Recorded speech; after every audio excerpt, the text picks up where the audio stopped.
सुप्रभात प्यारे बच्चों। आज हम कक्षा 10वीं की हिंदी व्याकरण की पाठ्य पुस्तक सरस हिंदी व्याकरण भाग 9 एवं 10 की पृष्ठ संख्या 316 पर दी गई लोकोक्तियों को पढ़ेंगे। यह कार्य आपको 12 जुलाई 2021 को भेजा जा रहा है। यह आवाज कल्पना शर्मा की है। बच्चों, आज हम लोकोक्तियों पर चर्चा करने जा रहे हैं, इसलिए आप अपनी अपनी पुस्तक तथा उत्तर पुस्तिका निकाल लें और पढ़ने के लिए तैयार हो जाएं। विषय पर चर्चा करते करते आपसे इनसे संबंधित कुछ प्रश्न भी पूछे जाएंगे। आपको 3 मिनट के अंतर्गत ही उन प्रश्नों के उत्तर लिखने होंगे। उत्तर आप तभी लिख पाएंगे यदि आप ध्यान पूर्वक सुनेंगे व समझेंगे। आशा करती हूं कि अब आप पढ़ने के लिए पूरी तरह से तैयार हैं।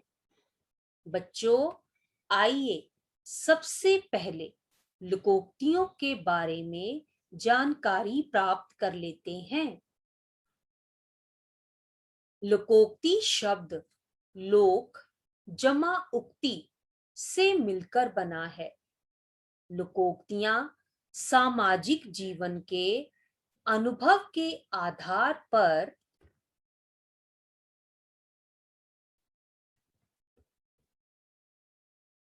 बनती हैं। हम इनका प्रयोग आवश्यकता के अनुसार करते हैं। कहीं किसी कथन की पुष्टि के लिए तो कहीं उपदेश देने के लिए लोकोक्तियों का प्रयोग प्रभावकारी सिद्ध होता है। लोकोक्तियां मुहावरों की भांति वाक्य का अंग नहीं होती। ये पर्याय पूर्ण वाक्य होती हैं। इन्हें कहावत भी कहते हैं।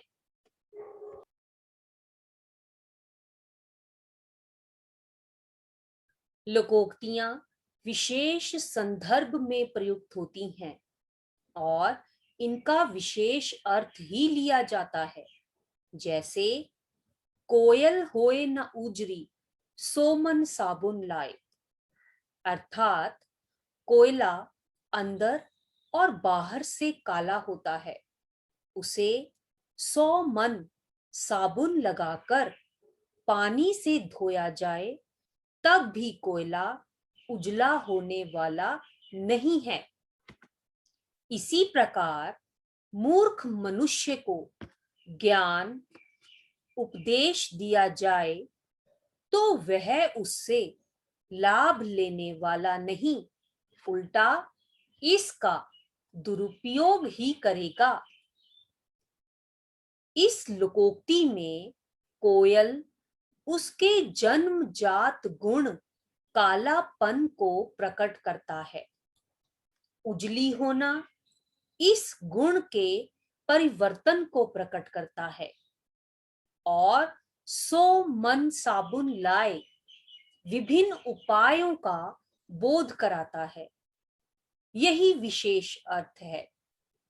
पूरी लोकोक्ति का अर्थ है भिन्न भिन्न उपायों से भी व्यक्ति के जन्मजात गुण या अवगुण को नहीं बदला जा सकता।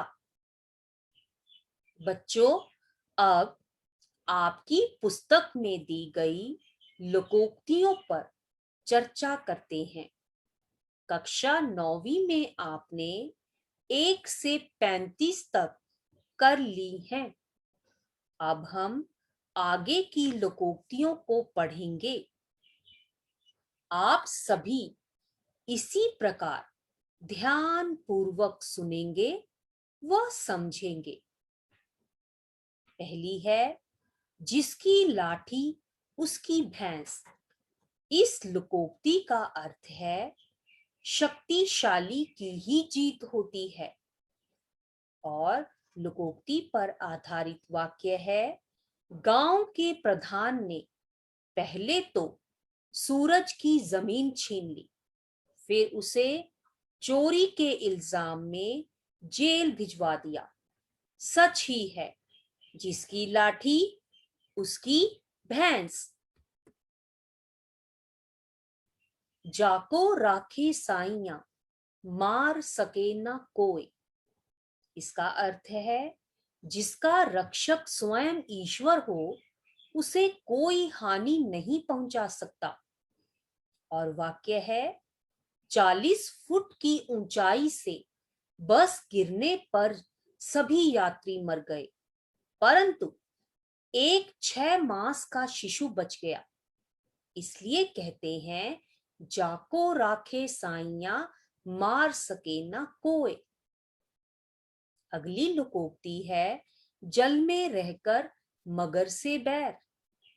और इसका अर्थ है, जिसके सहारे रहना उसी से शत्रुता रखना। वाक्य है, अगर तुम्हें यहां काम करना है तो मैनेजर से बैर मत लो। जल में रहकर मगर से वैर नहीं रखा जाता। आगे है, जो गरजते हैं वे बरसते नहीं। इस लोकोक्ति का अर्थ है, अधिक बोलने वाले कुछ काम नहीं करते। वाक्य है, अरे वह बोलता तो बहुत है, वह मेरा कुछ बिगाड़ नहीं सकता। जो गरजते हैं वे बरसते नहीं। अगली लोकोक्ति है, जैसी करनी वैसी भरनी। और इस लोकोक्ति का अर्थ है, कर्म के अनुसार फल मिलना। और वाक्य है, राजू अपने मालिक के घर से ही चोरी करता पकड़ा गया। मालिक ने उसे घर से बाहर निकाल दिया। सच है, जैसी करनी वैसी भरनी। अगली लोकोक्ति है, जितने मुंह उतनी बातें। अर्थात प्रत्येक की राय अलग अलग होती है।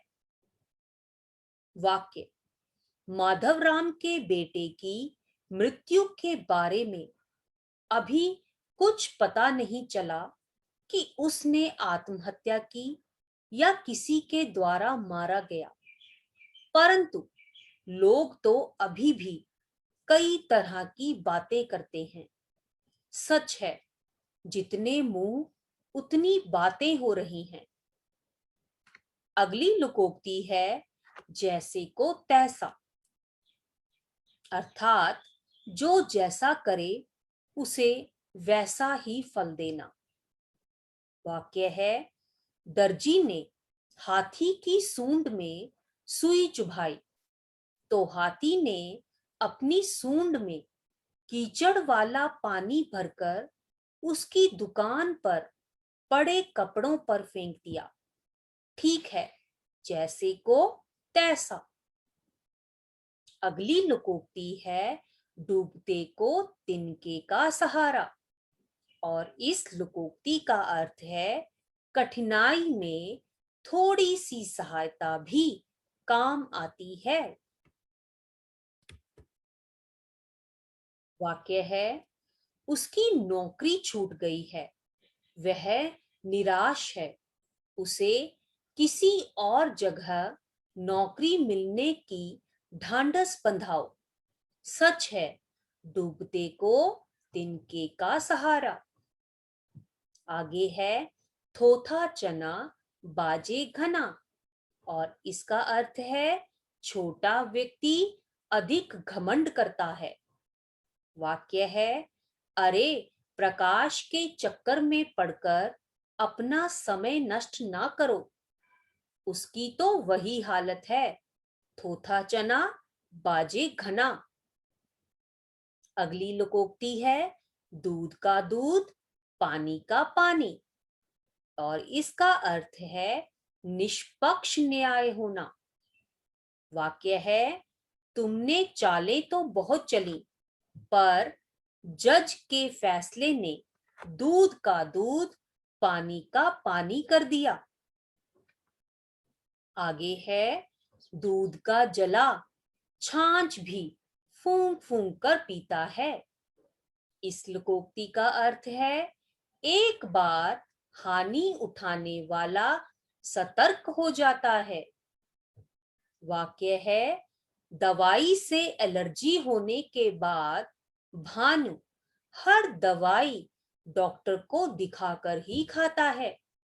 इसे कहते हैं दूध का जला, छाछ को भी फूंक फूंक कर पीता है।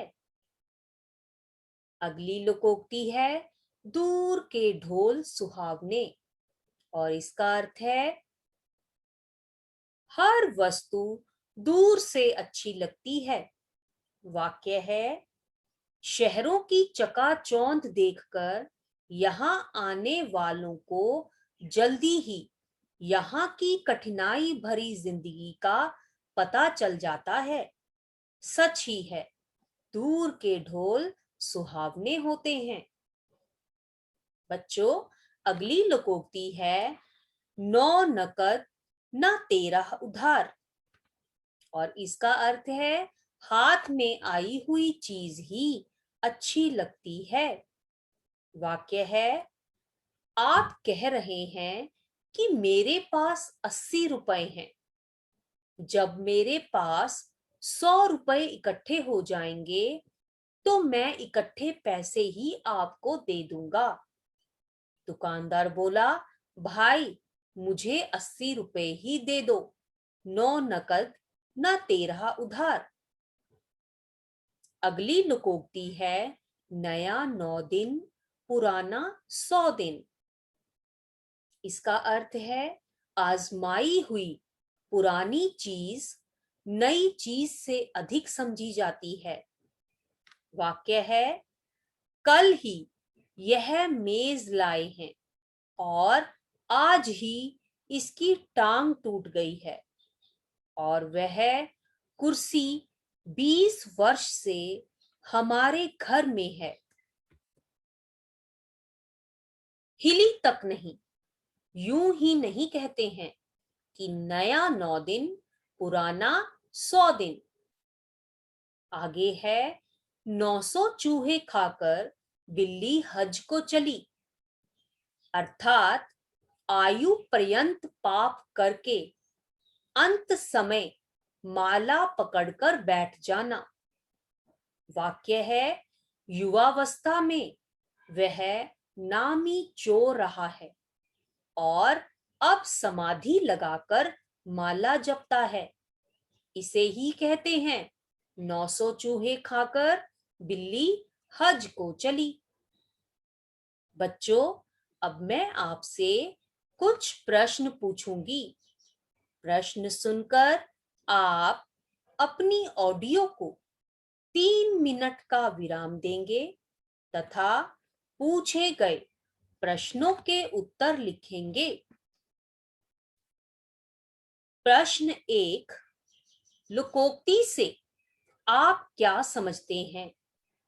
प्रश्न 2, निम्नलिखित के लिए उपयुक्त लोकोक्ति लिखो। जिसके सहारे रहना, उसी से शत्रुता रखना। प्रश्न 3, दूध का दूध, पानी का पानी लोकोक्ति का अर्थ लिखिए। बच्चों, उत्तर लिखने के लिए दिया गया समय अब समाप्त हो चुका है। आशा करती हूं कि आपने पूछे गए प्रश्नों के उत्तर लिख लिए होंगे। उन प्रश्नों के उत्तर इस प्रकार से हैं। उत्तर 1, लोकोक्ति एक अनुभव युक्त वाक्य है जो कि एक लोक प्रसिद्ध कहावत भी होती है। इसमें किसी अप्रस्तुत कथन का सहारा लेकर प्रस्तुत अर्थ को प्रकट करने की क्षमता होती है। उत्तर 2, जिसके सहारे रहना, उसी से शत्रुता रखना के लिए उपयुक्त लोकोक्ति है, जल में रहकर मगर से वैर। उत्तर 3, दूध का दूध, पानी का पानी लोकोक्ति का अर्थ है निष्पक्ष न्याय होना। बच्चों, अब आगे दी गई लोकोक्तियों को पढ़ेंगे व समझेंगे। आपका ध्यान इसी ओर ही केंद्रित होना चाहिए। नाच न जाने आंगन टेढ़ा, इस लोकोक्ति का अर्थ है काम करना स्वयं आता नहीं परंतु बहाने बनाना। और वाक्य है, मोहन को वर्णमाला का तो ज्ञान नहीं परंतु लिखने के समय कभी कहता है स्याही अच्छी नहीं है, कभी कहता है कागज साफ नहीं। अपने अज्ञान को छिपाने के बहाने बनाता है। ठीक है, नाच न जाने आंगन टेढ़ा। अगली लोकोक्ति है, ना रहेगा बांस ना बजेगी बांसुरी, और इस लोकोक्ति का अर्थ है झगड़े की जड़ मिटा देना। वाक्य है, दोनों बच्चे एक साइकिल के पीछे लड़ते रहते हैं कि मैंने तो उस साइकिल को ही बेच दिया। ना रहेगा बांस ना बजेगी बांसुरी। धोबी का कुत्ता, ना घर का ना घाट का, इस लोकोक्ति का अर्थ है जो ना इधर का रहे ना उधर का। वाक्य है, लक्ष्मीदास ने नौकरी छोड़कर सारी पूंजी व्यापार में लगा दी किंतु उसमें घाटा पड़ गया। उसकी वही दशा हुई कि धोबी का कुत्ता ना घर का ना घाट का। बोया पेड़ बबूल का, आम कहाते होए, इसका अर्थ है बुरे कामों का फल अच्छा नहीं हो सकता। लोकोक्ति पर आधारित वाक्य है, सारा जीवन तो लोगों को सताते रहे, अब किसी से मदद की उम्मीद बेकार है। सच ही है, बोया पेड़ बबूल का, आम कहाते होए। मुंह में राम बगल में छुरी, इसका अर्थ है मित्रता का दिखावा करने वाले शत्रु के विषय में कहा जाता है। वाक्य है, अरे तुम रमेश बॉबी पर विश्वास करते हो, उसकी तो यह हालत है कि मुंह में राम बगल में छुरी। रस्सी जल गई पर बल ना गया, इसका अर्थ है प्रभुता और शक्ति समाप्त होने पर भी अकड़ न जाना। वाक्य है, जनाब आजकल भूखे मर रहे हैं लेकिन बात अभी भी नवाबों जैसी करते हैं। रस्सी जल गई पर बल ना गया। अगली लोकोक्ति है, सांप भी मर जाए लाठी भी ना टूटे, अर्थात काम भी बन जाए और हानि भी ना हो। वाक्य है, कोई युक्ति निकालो जिससे सीमेंट भी मिल जाए और रिश्वत भी ना देनी पड़े, यानी सांप भी मर जाए लाठी भी ना टूटे। अगली लोकोक्ति है, सांझ को आंच नहीं, अर्थात सत्य को कोई डर नहीं होता। वाक्य है, जब पुलिस आतंकवादी की खोज करते करते गांव की तलाशी लेने गई तो सरपंच ने अनुमति देते हुए कहा, सांझ को आंच नहीं।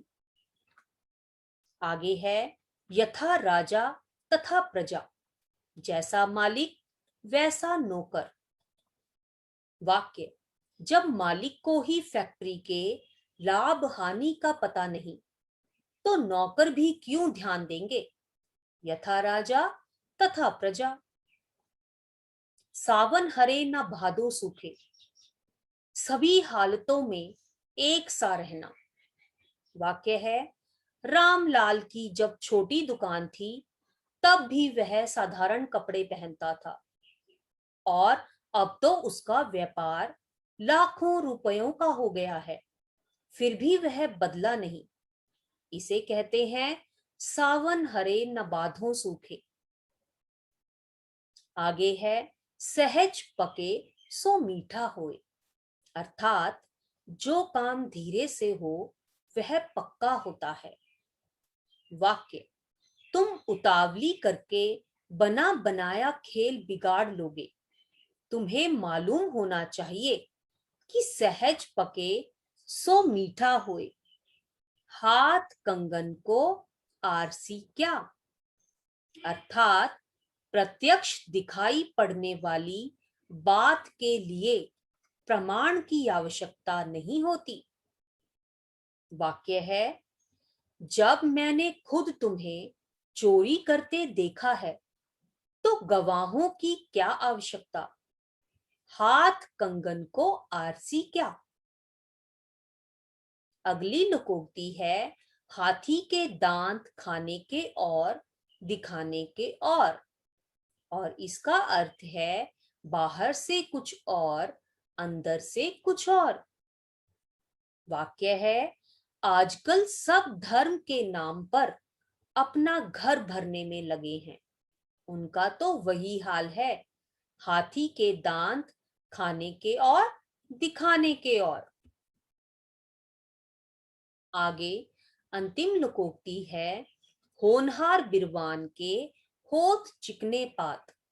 इसका अर्थ है योग्य व्यक्ति के लक्षण बचपन में ही दिखाई देने लगते हैं। वाक्य है, सरोजनी नायडू ने 5 वर्ष की उम्र में कविता लिखकर सबको हैरान कर दिया तो सभी ने कहा, होनहार बिरवान के होठ चिकने पात। बच्चों, हमारी ये लोकोक्तियां अब समाप्त हो चुकी हैं। आशा करती हूं कि आपने इन्हें ध्यान पूर्वक सुना व समझा होगा। सभी छात्र इन लोकोक्तियों के अर्थ को समझते हुए इन पर आधारित कहानी बनाने का प्रयास भी करेंगे।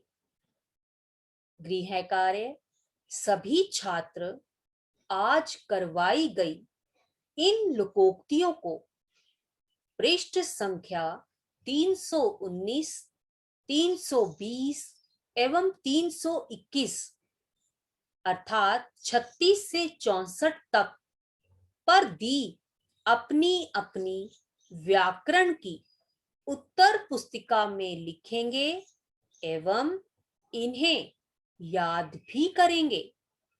धन्यवाद।